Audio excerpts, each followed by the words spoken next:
நம்முடைய வேலை இன்னைக்கு தேதிக்கு நடந்துட்டு இருக்கிற அப்டேட்டுகளை, அதேபோல நமக்கு வரக்கூடிய செய்திகள் கிட்டத்தட்ட உறுதிதானா அப்படிங்கிறதெல்லாம் கன்ஃபார்ம் பண்ணிக்கிட்டு, நம்ம பேசுறதும், விவாதிக்கிறதும் மட்டும் தான் நம்முடைய வேலை. ஒரு நேரடி ஆதரவாளர் அப்படின்ற இடத்துல இருந்தா, பல நேரங்கள்ல வந்து எதார்த்தத்தை பேசாமல் வெறும் விருப்பத்தை மட்டும் பேச வேண்டிய இடத்திற்கு தள்ளப்பட வேண்டியதா இருக்கும். ஆனா, இன்னைக்கு இருக்கிற சூழ்நிலையில இதெல்லாம் தாங்க நடந்துட்டு இருக்குது. இது இப்படிலாம் தாங்க போயிட்டு இருக்குது அப்படிங்கிறத வெளிப்படையா விவாதிக்கக்கூடிய அந்த சுதந்திரம் எனக்கு இருக்கிறதுனால, வெளிப்படையா என்னால நெறைய அப்டேட்டுகள பகிர்ந்துக்க முடியுது. அவ்வளோதாங்க. அனைவருக்கும் வணக்கம். 2026 சட்டமன்ற தேர்தல். அட இன்னும் 1 வருஷம் இருக்கு அப்படின்னு சொல்லி ஒரு சில பேர் சொன்னாலும், 1 வருஷம் தான்யா இருக்கு அப்படிங்கிறது தான் கட்சிகளுடைய மனநிலையாக இருக்குது. திமுக உச்சாணி கொம்புல உட்கார்ந்துட்டு இருக்காங்க. உச்சகட்ட கான்ஃபிடன்ஸ் அவங்களுக்கு. அப்பா அப்படிங்கிற மாதிரியான ஒரு மனநிலை. காரணம் என்ன அப்படின்னா, விஜய் அதிமுகவோடு கூட்டணி போவது என்பது 99 விழுக்காடு இல்லை என்று ஆகிவிட்டது. அப்படின்னும் போது விஜய் தனியாகத்தான் போட்டியிட போகிறார்.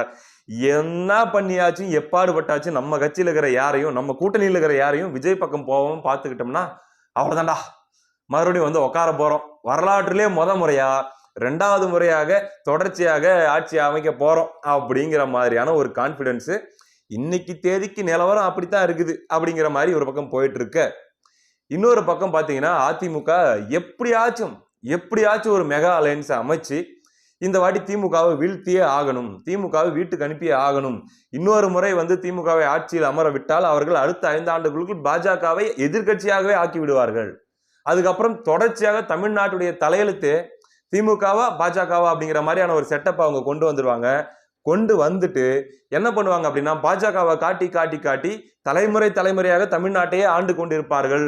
எதிரில் இருக்கிற கூட்டணியை, எதிரில் இருக்கிற திமுக எதிர்ப்பு ஓட்டுகளை கலைச்சு விட்டுக்கிட்டே இருப்பாங்க. இது நடந்துடக்கூடாது.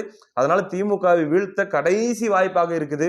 இந்த ஒரு தடவை வீழ்த்திட்டா கடைசி வரைக்கும் அவங்க எழவே மாட்டாங்க. அதனால எப்படியாவது சகோதர கட்சிகள் அல்லது வந்து மற்ற கட்சிகள் எல்லாரும் இதற்கு ஒத்துழைப்பு கொடுத்து எல்லாரும் சேர்ந்து வீழ்த்திடலாம், அதுக்கப்புறம் நமக்குள்ள இருக்கிற சண்டையை நம்ம பார்த்துக்கலாம் அப்படிங்கிற மாதிரியான ஒரு பிரச்சனையை, அப்படிங்கிற மாதிரியான ஒரு முழக்கத்தை முன்வைத்து அதிமுக பல்வேறு முயற்சிகளை எடுத்துட்டு வராங்க. முதல்ல விஜய் கிட்ட தான் பயங்கரமா அவங்க எதிர்பார்த்தாங்க.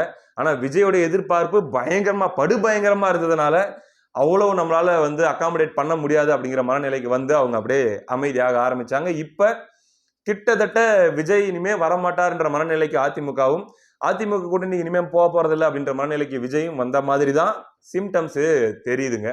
இன்னொரு பக்கம் அமித்ஷா அவர்களை சந்திச்சு போயிட்டு எடப்பாடி பழனிசாமி அவர்கள் அதிமுகவின் மூத்த நிர்வாகிகள் எல்லாம் பேசிட்டு வந்திருக்காங்க. லாஸ்ட் ஆப்ஷன் யாருமே இல்லாத பட்சத்துல மினிமம் சேஃப் ஜோன் அப்படின்றது வந்து 2021 என்ன கூட்டணியோ அதே கூட்டணியில போலாம். போன தடவை அவ்வளோ எதிர்ப்பு இருந்தும் 10 ஆண்டு காலம் ஆட்சி பண்ணியும் ஒரு 3 விழுக்காடு வித்தியாசத்துல தானே தோத்தோம். இப்ப எப்படி ஆன்டி இன்கம்பன்சி இது எல்லாமே ரொம்ப அதிகமா இருக்குது இல்ல, அது எப்படியாச்சும் மேனேஜ் ஆயிரும். என்டிஏ அலைன்ஸ் வச்சே பாமக உள்ளடக்கிய தேமுதிக பாஜக இதெல்லாம் உள்ளடக்கிய அலைன்ஸ் வச்சே திமுக டஃப் கொடுக்க முடியும், ஒரு 120 சீட்டை தாண்ட முடியும் அப்படிங்கிற கான்பிடன்ஸ்ல ஏடிஎம்கே ஒரு பக்கம் இருந்தாலுமே கூட 100% கான்பிடண்டா நம்ம இருக்க முடியுமா இதை வச்சு அப்படிங்கிற ஒரு எண்ணமும் அவங்களுக்குள்ள இருந்துட்டு தான் இருக்குது. இல்ல ஒருவேளை திமுக வீழ்த்துறதாவே இருந்தாலும் திமுக ஒரு 100 எம்எல்ஏ 110 எம்எல்ஏ அந்த மாதிரி ரேஞ்சில் வந்து ஒருவேளை அவங்க கூட்டணியோடு ஜெயிச்சு வந்து சட்டமன்றத்தில் உட்காந்தாங்க அப்படின்னா அவங்க ஆட்டம் எந்த மாதிரி இருக்கும், அவங்க என்ன ஆட்டம் போடுவாங்க, அவங்க அதுக்குள்ள திருப்பி அவங்க வந்து நிரந்தரமா திமுக ஒழிக்கப்பட்டது அப்படிங்கிற ஒரு ஸ்டேஜ் எல்லாம் வராது. இது எப்படியும் எப்படி சொல்றது, பாம்பு அரைகுறையா அடி வாங்கிட்டு ஓடிச்சுன்னா திருப்பி சுத்திட்டே இருக்கும்ல, அந்த மாதிரியான ஒரு ஸ்டேஜ்ல தான் இருக்கும். அதனால திமுகவை துடை தெரிகிற தேர்தலா இது இருக்கணும், அதுக்கு எப்படி ஒர்க் அவுட் பண்ணலாம் அப்படிங்கிறது தான் முழுக்க இந்த எதிர் சக்திகளுடைய மனநிலையாக இருக்குது. இந்த நிலையில தாங்க ஒருத்தரை தமிழ்நாடு தேடுகிறது. குறிப்பாக எதிரில் இருக்கக்கூடிய, அதாவது திமுக மீண்டும் வரக்கூடாது அப்படின்ற நிலையில் இருக்கக்கூடியவங்க எல்லாரும் ஒருத்தரை தாங்க தேடுறாங்க. அது மரியாதைக்குரிய அண்ணன் சீமான் அவர்கள், நாம் தமிழ் கட்சியின் தலைமை ஒருங்கிணைப்பாளர். ஒரு காலத்துல 2011 2014 போன்ற காலகட்டங்கள்ல அதிமுகவுக்கு ஒரு பரப்புரை, திமுகவை காங்கிரஸை எதிர்த்து ஒரு பரப்புரை செய்யற அளவுல இருந்த கட்சி இன்னைக்கு அதே அதிமுக இன்னைக்கு சிவப்பு கம்பளம் விரிச்சு வாங்க நம்ம சேர்ந்து ஆட்சி அமைப்போம் அப்படிங்கிற இடத்துல கூப்பிடுற இடத்துல நாம் தமிழ் கட்சி உயரத்துல நிக்குது. இந்த நிலையில தான் அண்ணன் சீமான் அவர்களுடைய பதில் என்பது யாருக்கும் விட்டு கொடுக்காமல் துளியும் பிடி கொடுக்காத வகையில் இருப்பதாக செய்திகள் மூலமாக கேள்விப்படுறோம். அதுவும் ஒரு நியாயமான பதிலாக தான் படுது. அதாவது அவர் என்ன சொல்றாரு அப்படின்னா, கூட்டணி பேச்சுவார்த்தைக்காக வருகிறவர்கள், கூட்டணி பற்றி பேசுகிறவர்கள் கிட்ட நான் ஒருத்தன் தானே இருக்கேன், இவங்களெல்லாம் கேள்வி கேட்கறதுக்கு நான் ஒருத்தன் தானே இருக்கேன், நானும் கூட்டணி அப்படின்னு சொல்லி வந்துட்டேன் அப்படின்னா அதுக்கப்புறம் வந்து மக்கள் நிரந்தரமாகவே நம்பிக்கை இழந்துட மாட்டாங்களா, மாற்று அப்படிங்கிற ஒரு விஷயம் மேலேயே நம்பிக்கை போயிருமே, அப்புறம் வந்து நான் எப்படி சமரசம் இல்லாமல் பிரச்சனைகளுக்கு குரல் கொடுக்கறது, அதனால கூட்டணிக்கு வரக்கூடிய நிலையில நான் இல்லை அப்படிங்கிறத வெளிப்படையாகவே சீமான் அவர்கள் தெரிவித்து கொண்டே இருந்தாலும் கூட விடமாட்டங்க. இந்த தடவை எப்படியாச்சும் அவரை விடக்கூடாது, அவரை எப்படியாச்சும் கன்வின்ஸ் பண்ணி திமுகவுக்கு எதிரான அந்த மாபெரும் அலைன்ஸ்ல அவரை கொண்டு வந்தே ஆகணும்னு சொல்லி கங்கணம் கட்டிட்டு தான் இன்னுமே கூட அந்த திமுக வரக்கூடாதுன்னு நினைக்கக்கூடிய சக்திகள், அதுக்காக பேசக்கூடியவர்கள் எல்லாருமே முயற்சி பண்ணிட்டு இருக்கிறாங்க. அவங்க சொல்லக்கூடிய பதில் என்னவா இருக்குது அப்படின்னா, புரியுதுன்னு புரியுது, இருக்கதான் செய்யுது, நாங்க புரிஞ்சுக்கிறோம். நீங்க அலைன்ஸ் வந்து தேர்தல் முடிஞ்ச அடுத்த நாள்ல இருந்து கூட எதிர்த்துக்காங்க. அடுத்த நாள்ல இருந்து கூட நீங்க எதிர்கட்சியா செயல்படுங்க. திமுகவை ஏன் எதிர்கட்சியா செயல்பட விடணும்? நீங்க வந்தீங்கன்னா நம்ம 200 வரைக்கும் கூட ஜெயிக்கலாம். திமுகவை தொடச்சி வீட்டுக்கு அனுப்பிச்சிடலாம். அறிவாலயத்துக்கு எதிரில மீட்டிங் போட்டு வச்சு கிளிக்கலாம். அன்னைக்கு எவன் மேடையில ஏறுறான்னு பாத்திரலாம். அன்னைக்கு வந்து எவன் கேள்வி கேட்பான்னு பாத்திரலாம். நீங்க உட்காருங்க எதிர்கட்சியா, நீங்க எதிர்த்து சண்டை போடுங்க. எதுக்கு வந்து திமுக அப்படிங்கிற ஒரு சக்தியை வந்து நம்ம உயிரோட்டமா வச்சுக்கிட்டே இருக்கணும்? இந்த ஒரு தடவை வீழ்த்தாம மிஸ் பண்ணிட்டோம்னா எப்படி அடுத்த 5 வருஷத்துக்குள்ள உதயநிதியை வந்து ஒரு மிகப்பெரிய ஆளுமைன்னு சொல்லி கட்டமைச்சிருவாங்க. ஸ்டாலினுக்கு எப்படி ஒரு பெரிய பிராண்ட் செட் பண்ண முயற்சி பண்ணாங்களோ அந்த மாதிரி உதயநிதி அவர்கள் தான் இந்திய அளவுல பாஜக எதிர்ப்பில் முன்னோடி அப்படின்ற மாதிரி செட் பண்ணி அதையும் ஏத்துக்கிட்டு அடுத்து அப்படியே தயாராகி அது பாட்டுக்கு ஓடிட்டே இருக்கும். இன்னொரு பக்கம் வந்து பாத்தீங்கன்னா பாஜகவை ஒரு சட்டமன்ற தேர்தலை கூட பாத்தீங்கன்னா திமுக நாடாளுமன்ற தேர்தல் எதிர்க்கிற மாதிரி பில்டப் பண்ணிக்கிட்டு தேசிய அளவில் இருக்கிற பிரச்சனை இல்லை.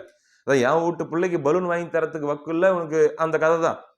தமிழ்நாட்டில் சட்டம் ஒழுங்கு பிரச்சனை கேவலமா இருக்குது, பெண்கள் பாதுகாப்பு மோசமா இருக்குது, போதைப் பொருள் புழக்கம், தடை செய்யப்பட்ட போதைப் பொருட்களுடைய புழக்கம் அப்படிங்கிறது ரொம்ப மோசமா இருக்குது. தமிழ்நாட்டுடைய கடன் பிரச்சனை 11 லட்சத்தை தாண்டி 11 லட்சம் கோடியை தாண்டி போயிட்டு இருக்குது.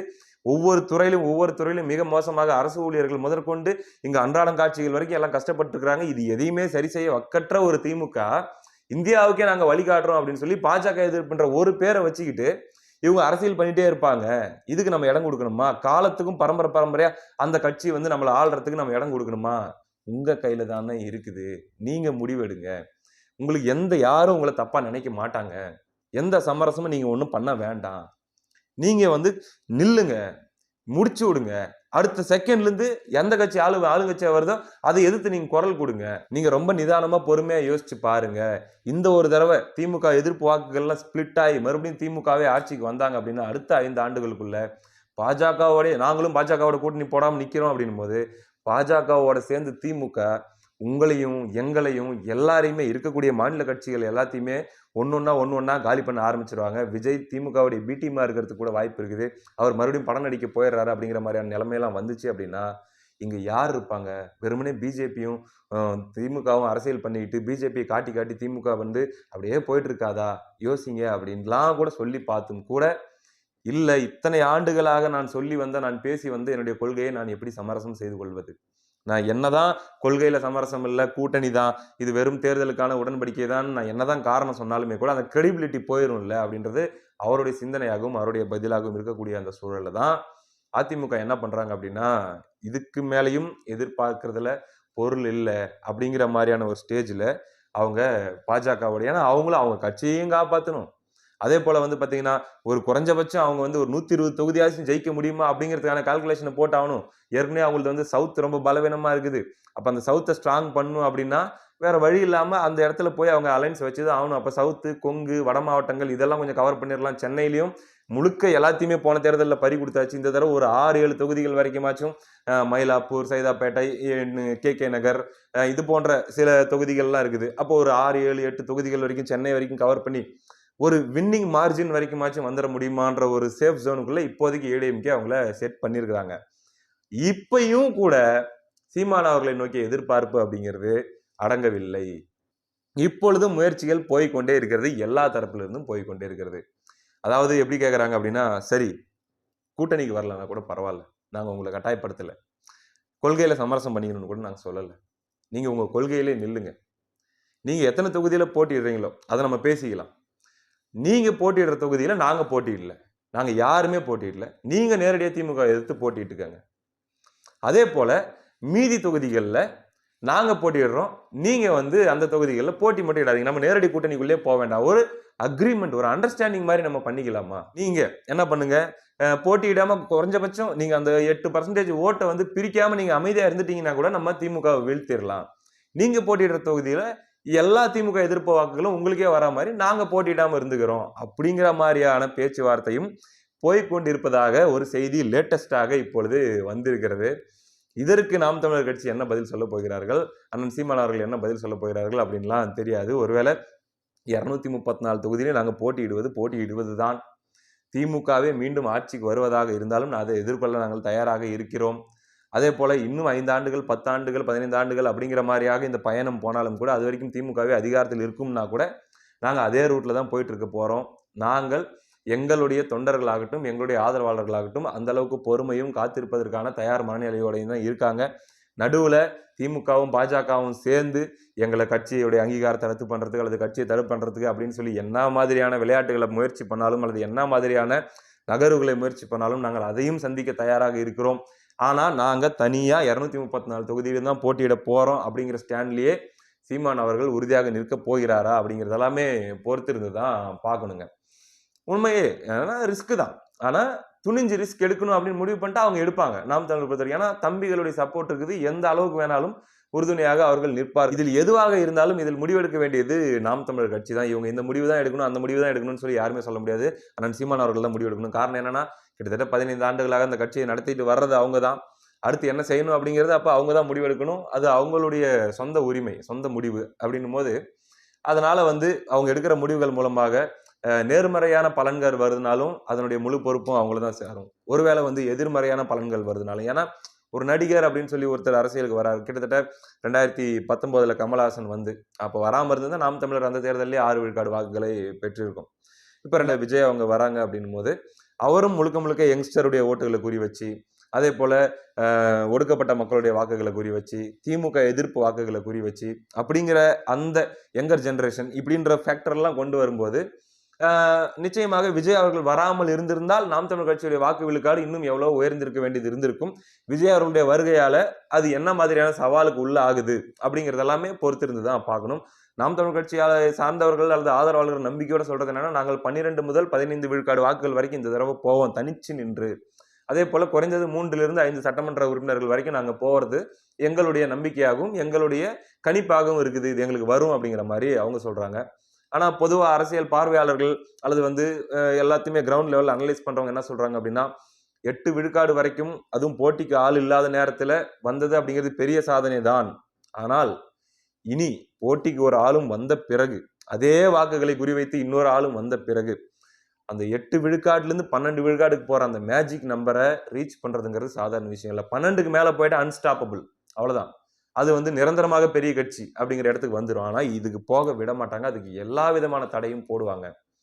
இந்த சூழலில் என்ன முடிவை நாம் தமிழர் கட்சி எடுக்க போகிறது, அவர்கள் என்ன மாதிரியான ஸ்ட்ராட்டஜியோட இந்த தேர்தலை அணுக போகிறாங்க அப்படிங்கிறது எல்லாத்தையும் மையப்படுத்தி தான் நாம் தமிழர் கட்சியோட எதிர்காலம் என்ன, தமிழ்நாட்டின் எதிர்காலம் என்ன, திமுகவின் எதிர்காலம் என்ன, அடுத்த 5 ஆண்டுகளுக்கும் திமுகவுடைய ஆட்சியும் உதயநிதி ஸ்டாலின் அவர்களையும் முதலமைச்சராக உட்கார வச்சு அவர்கள் கீழ் ஆட்சியில் வாழ வேண்டிய நிலைக்கு இருக்குமா, இது எல்லாமே அதுல தான் அடங்கி இருக்குது. அவங்களுடைய கையில தான் அடங்கி இருக்குது. என்ன முடிவு அவங்க எடுப்பாங்க அப்படின்றது எல்லாமே பொறுத்திருந்து தான் நம்ம பார்க்கணும். நம்முடைய வேலை இன்னைக்கு தேதிக்கு நடந்துட்டு இருக்கிற அப்டேட்டுகளை அதே போல நமக்கு வரக்கூடிய செய்திகள் கிட்டத்தட்ட உறுதிதானா அப்படிங்கிறதெல்லாம் கன்ஃபார்ம் பண்ணிக்கிட்டு நம்ம பேசுறதும் விவாதிக்கிறதும் மட்டும்தான் நம்முடைய வேலை.